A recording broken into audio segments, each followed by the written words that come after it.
tetap semangat dalam belajar walaupun masih belajar online atau daring. Anak ibu kelas 9, sebelum kita memulai pembelajaran, mari kita berdoa. Dalam Bapa, Putra, dan Roh Kudus. Amin.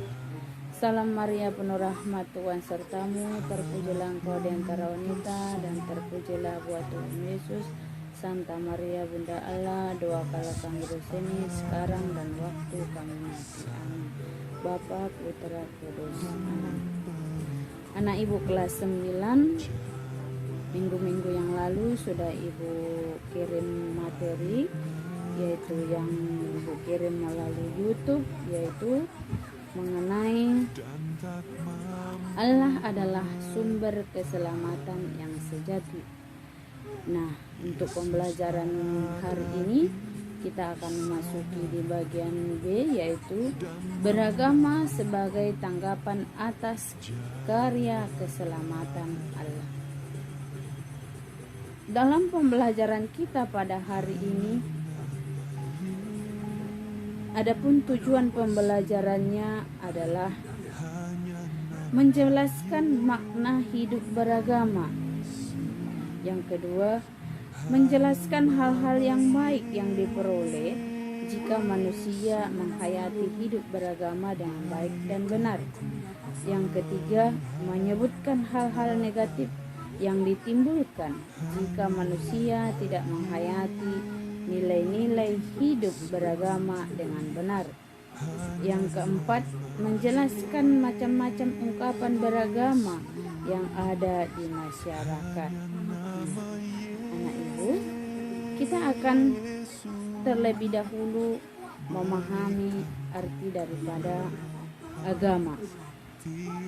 Agama adalah ajaran, sistem yang mengatur tata keimanan atau kepercayaan dan peribadatan kepada Tuhan yang Maha Esa, serta tata kaidah yang berhubungan dengan pergaulan manusia dengan manusia serta lingkungannya. Agama adalah hubungan manusia dengan sesuatu kekuasaan yang lebih tinggi daripada dia, dari mana dia merasa. Agama adalah hubungan manusia dengan sesuatu kekuasaan yang lebih tinggi daripada dia, dari mana dia merasa tergantung dan berusaha mendekatinya. Kendati tidak mungkin memberi suatu definisi umum mengenai agama, terdapat sejumlah gejala atau unsur yang pada umumnya didapat pada agama-agama. Ada 5 unsur yang dapat kita temukan pada agama-agama yang ada, yaitu jemaat. Yang pertama harus disebut adalah umat beragama sendiri. Umat beragama bukanlah kumpulan umat yang biasa, yang mengikat mereka pada awalnya bukan organisasi, melainkan ikatan batin. Bagaimana ikatan batin itu digambarkan atau diterangkan berbeda pada masing-masing agama. Biasanya umat beragama merasa dirinya dipersatukan bukan hanya atas inisiatif atau upaya para anggota. Tuhan sendirilah yang mempersatukan mereka. Unsur yang kedua, tradisi. Unsur kedua ini luas sekali dan mencakup beberapa unsur yang lain. Umumnya, semua agama mempunyai sejarah, khususnya sejarah awal dari tokoh-tokohnya dan tokoh-tokohnya, mempunyai arti yang khusus. Banyak agama mengenal nabi atau rasul atau pendiri agama. Setelah satu unsur tradisi yang sangat penting adalah ajaran yang diteruskan secara turun-temurun. Ajaran ini pada umumnya mengandung 3 bidang: ajaran keselamatan, ajaran moral dan ajaran ibadat. Pada awalnya ajaran keselamatan mengenai Allah dan hubungannya dengan manusia, kemudian mengenai sejarah dan organisasi, serta bagaimana melalui agama yang dapat bertemu dengan Allah dan diselamatkan. Ini merupakan bagian yang khusus untuk masing-masing agama. Ajaran moral sering bersifat lebih umum karena mengambil alih banyak unsur dari kebiasaan etis masyarakat. Sebaliknya, ajaran mengenai ibadat biasanya sangat khusus dan kadang-kadang dipandang sebagai yang paling pokok. Tradisi ajaran ini biasanya diteruskan tidak hanya secara lisan, tetapi juga melalui buku-buku suci. Yang ketiga, ibadat. Walaupun ibadat ada dalam setiap agama, namun justru dalam ibadatlah nampak perbedaan antara agama. Ada yang melihat ibadat sebagai pertemuan antara Allah dan manusia. Ada juga yang membatasi ibadat pada ungkapan ketakwaan dan saling mengukuhkan iman. Ibadat adalah kegiatan manusia. Peraturan ibadat dan cara umat mengambil bagian dalam ibadat berbeda antara satu agama dengan agama yang lain. Yang keempat, tempat ibadah. Setiap agama memiliki tempat ibadat, sebutan dan ciri yang berbeda-beda antara satu agama dengan agama yang lainnya.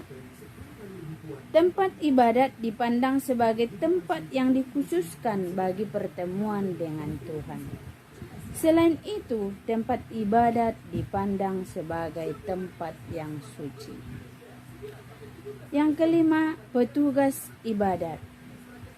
Sebenarnya petugas ibadat itu suci, karena ibadat yang dilayani olehnya bersifat suci. Dalam hal ini ada perbedaan-perbedaan besar antara petugas ibadat dan berbagai agama. Hampir seluruh penduduk di dunia ini menganut agama tertentu. Perlu ditegaskan bahwa berbagai ungkapan yang menunjukkan bahwa manusia melakukan upacara, ibadat dan sebagainya memperlihatkan kepada kita bahwa manusia percaya akan Allah. Manusia percaya ada pribadi yang luar biasa, yang kuat, yang jauh melebihi kemampuan manusia. Pribadi yang luar biasa itu sungguh misteri, sulit dijelaskan sepenuhnya oleh manusia, tetapi dirasakan kehadiran dan pengaruhnya dalam hidup manusia sehari-hari. Manusia merasa seolah-olah pribadi luar biasa itu selalu ingin mendekati dan menyatakan diri kepada manusia, dan sekaligus mendorong manusia untuk membangun hubungan dengannya. Itulah yang mendorong manusia beragama. Dari keempat unsur yang telah kita dengarkan tadi, kita dapat mengetahui apa alasan manusia menganut agama. Adapun alasan manusia menganut agama antaranya adalah: 1. Menemukan jawaban. Manusia sering menghadapi berbagai pertanyaan yang sulit dipecahkan oleh kemampuan akal budinya. Ada banyak pertanyaan berkaitan dengan hidup manusia itu sendiri, seperti: dari mana manusia berasal? Mengapa ada penderitaan atau bencana dunia? Kemana manusia sesudah mati? Dan sebagainya. Ada pula pertanyaan-pertanyaan tentang segala sesuatu yang dilihat atau dialaminya, seperti: siapa yang mengatur gerak benda angkasa sehingga dapat berjalan pada porosnya dan tidak bertabrakan? Nah, itulah pertanyaan-pertanyaan yang dibuat oleh manusia dan ingin menemukan jawabannya, dan merupakan salah satu alasan mengapa menganut agama. Mencari perlindungan. Dalam hidupnya, manusia kerap kali merasa tidak berdaya. Manusia seringkali menyadari kekuatan yang lebih jauh lebih dekat dari dirinya, jauh lebih hebat dari dirinya.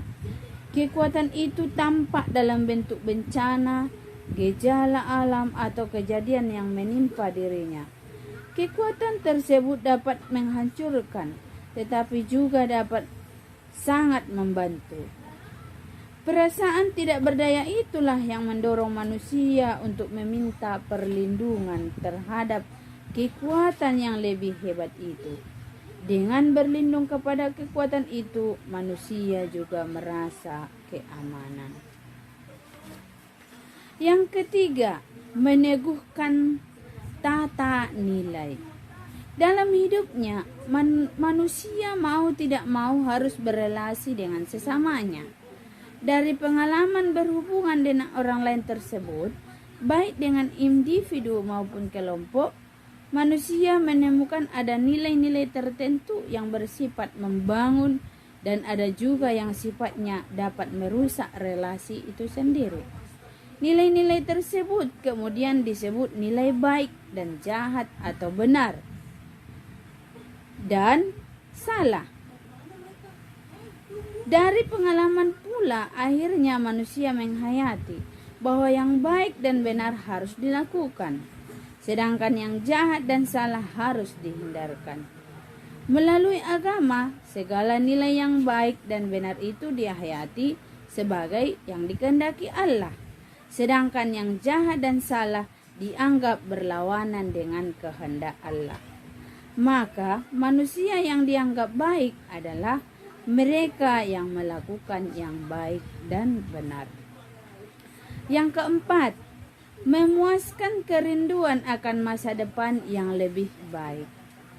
Dalam hidupnya, manusia seringkali menemukan adanya kekacauan, penderitaan, sakit, bencana, dan sebagainya. Pengalaman-pengalaman membuat manusia resah, bahkan frustasi. Dalam pergumulan hidupnya, manusia berpikir, kalau Allah demikian mencintai manusia, pasti Allah tidak menghendaki semuanya itu terjadi terus-menerus. Kalau Allah mencintai manusia, tentulah ada situasi yang dijanjikannya, yakni situasi di mana manusia dapat hidup dengan damai, tentram, tanpa penderitaan, dan sebagainya. Hasil permenungan dan dialog dengan Allah menghantar manusia pada pemahaman tentang surga. Nah, itulah yang membuat atau merupakan alasan mengapa manusia menganut agama. Latar belakang yang menjadi alasan orang beragama tersebut tentu saja akan sangat menentukan bagaimana orang menghayati agama yang dianutnya. Pada kenyataannya, masih banyak orang yang masih menghayati agama yang dianutnya secara dangkal. Mereka mengaku sebagai orang beragama, namun hal itu hanya berlaku di KTP sebagai identitas. Dengan alasan tersebut, orang akan merasa aman karena diakui statusnya. Hidup beragama yang benar harus didasarkan pada keyakinan bahwa Allah telah mencintai manusia. Dialah sumber cinta, penyelenggara kehidupan, sehingga hidup beragama hendaknya mengarah pada hubungan yang semakin dekat dan mendalam dengan Allah.